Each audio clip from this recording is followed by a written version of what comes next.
Hi there, my name is Elise, and in this video, I am bringing you with me to West Virginia to celebrate my 28th birthday. After a long, rainy drive, we finally made it to our campsite for the weekend, which just so happened to be a farm, and then we turned right around to head out to a state park. Look at the little cows. Then we made it to the state park and we walked around to see if the little shop was open.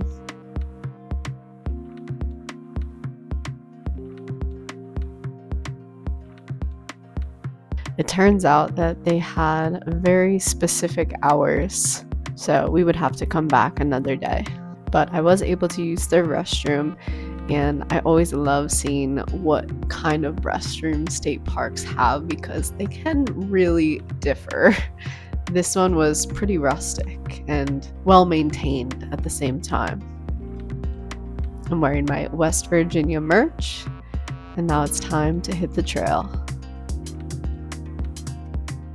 I had read on all trails that there were quite a few steps, but it was definitely worth it. Reading the signs, my understanding is that Blackwater Falls is comprised of two rocks.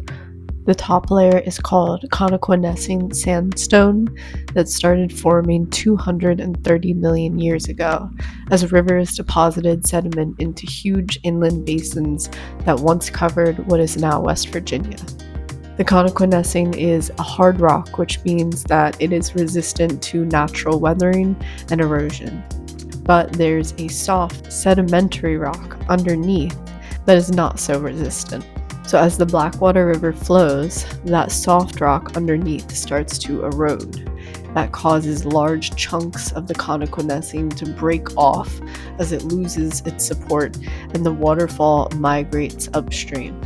That is why you can see large boulders at the base of the waterfall that used to be a part of the cap rock. That is one of the widest, largest waterfalls I've ever seen. But it immediately started pouring, so it was time to head back to camp. You can see it is coming down. No bonfire tonight, unfortunately.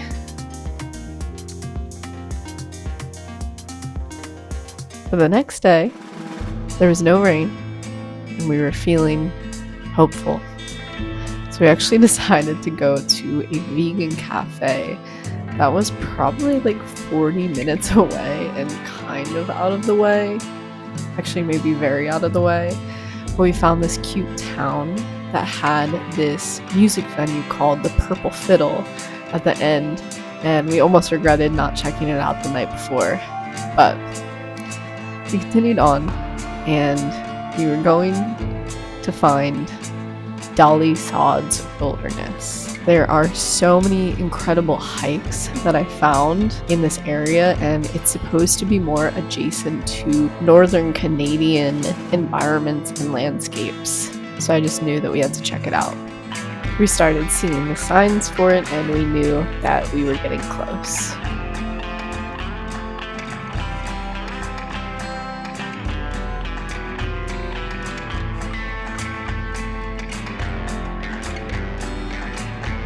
It has 17,371 acres that are protected in the Monongahela National Forest.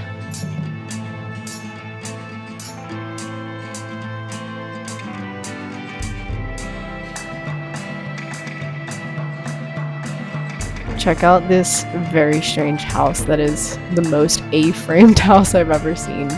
Super tall. And then the fog started coming in. Check out this hawk. Can you see it?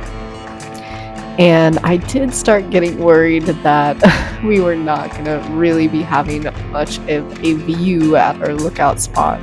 And I did specifically choose these trails for their lookout spots. But we made it to the trailhead.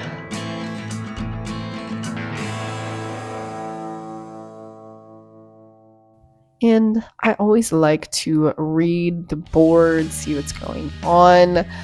but I was a little surprised to see that there are live bombs from World War II training that are just in the area. And I found some pretty flowers. Oh, and a cute little mushroom hiding there.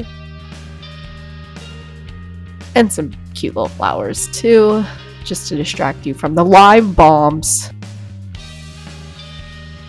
And now it's time to hike and not die.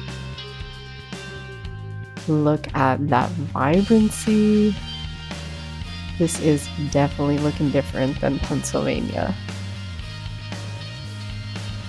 And then we found this eastern newt, which I had never seen before.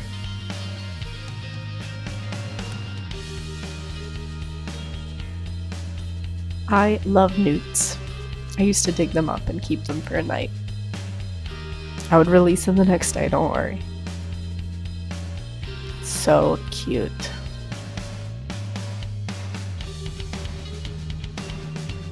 Look at all the moss. In the dolly sods, mountain elevations can range from 2,500 to over 4,700 feet. It features a unique subarctic ecosystem of bogs, heath barrens, and windswept plateaus that resemble landscapes found much farther north in Canada. And they say Pennsylvania is rocky.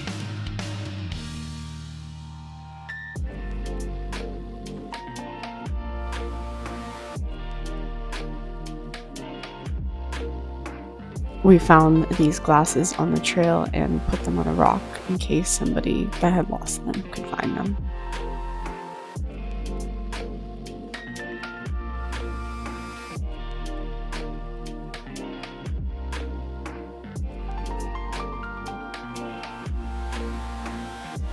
And then we made it to the view.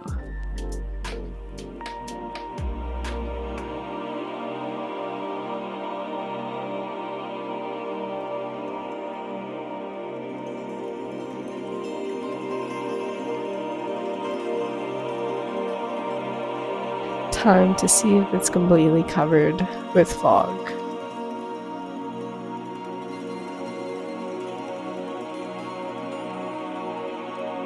Check out this view.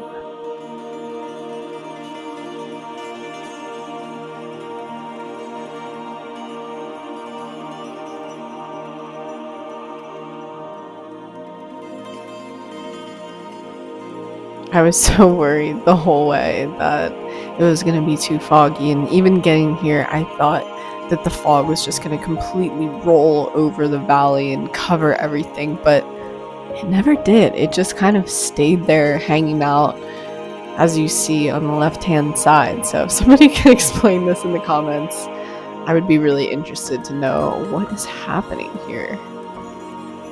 Not a bad overlook. And watching the fog roll over the mountains, it was beautiful. And you could definitely feel it because it was kind of chilly whenever the mist would touch your skin. Spider warning. This is kind of a cool spider. I'm so sorry. And after hanging out there for a while, it was time to head back down the mountain.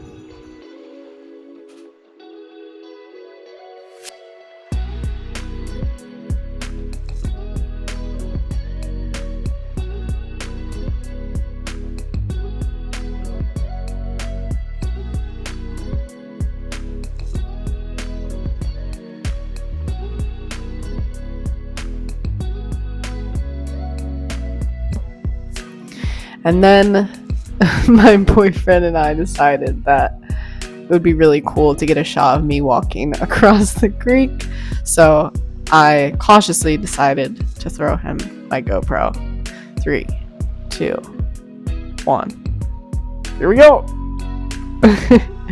It worked out. Hi MTV, welcome to my crib.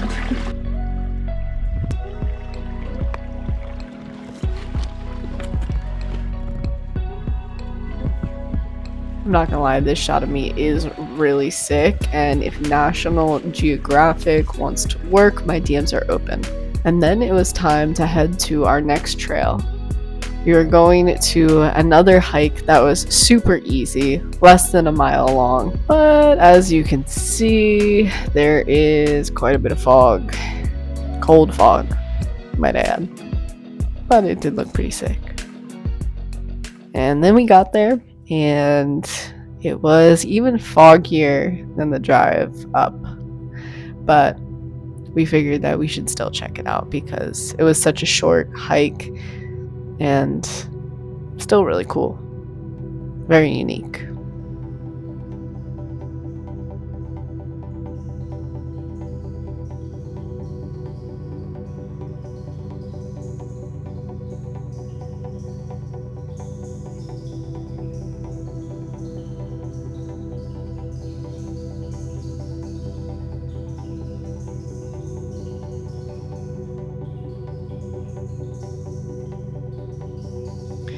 I feel like this is a scene out of the Twilight Zone or Stranger Things. And it was a very unique landscape. It was giving bog vibes. This preserve was filled with stunted red spruce, ancient bogs, and forlorn boulders.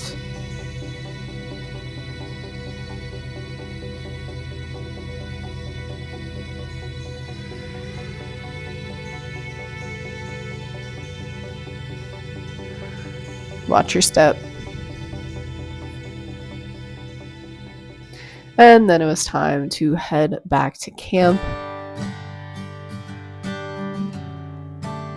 Just have to get through this fog. And now that it is not raining, and hopefully it stays that way, we can go get ourselves a campfire. I do understand why they wrote a song about these country roads.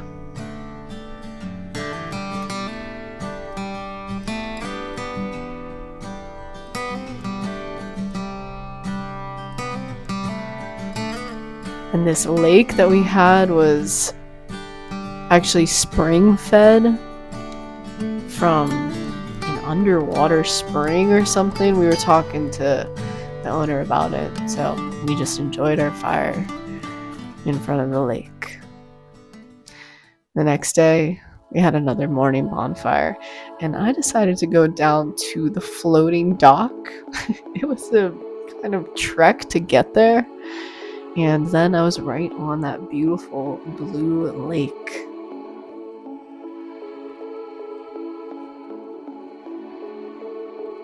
And you can see up there, there is a cabin with a balcony overlooking the lake. And then there's another cabin with a dock.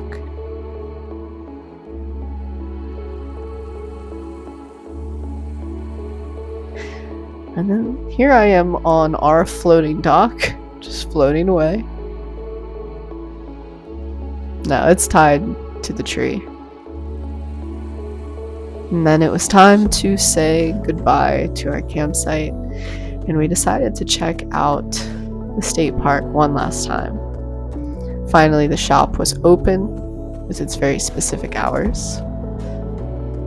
So we shopped around a bit, and then I brought my crystals down to the falls. This beautiful state park features a 57-foot waterfall, one of the most beautiful I've ever seen. And it was actually donated by a West Virginia power and transmission company. And they donated 446 acres, including the waterfalls itself. And the park was officially established in 1937. And in 1955, the state began adding cabins, a lodge, and fishing facilities. It has 20 miles of hiking trails, the longest sledding magic carpet on the East Coast in the winter, a comfortable lodge, and much more. It is definitely a sight to see.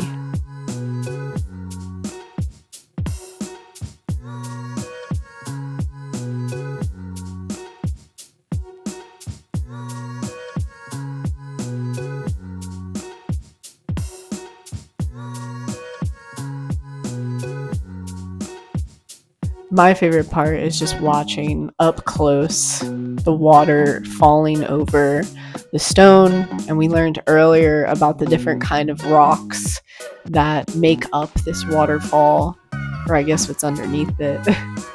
And I just find it so incredibly moving.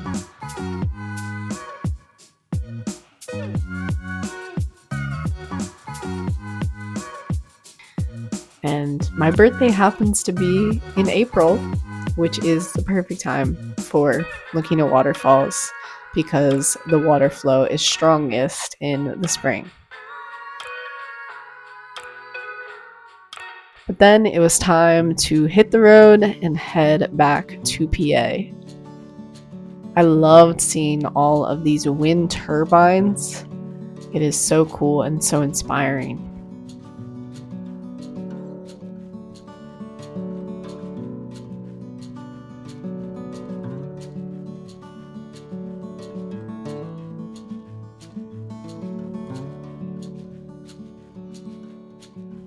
We do not have mountains like this back in PA.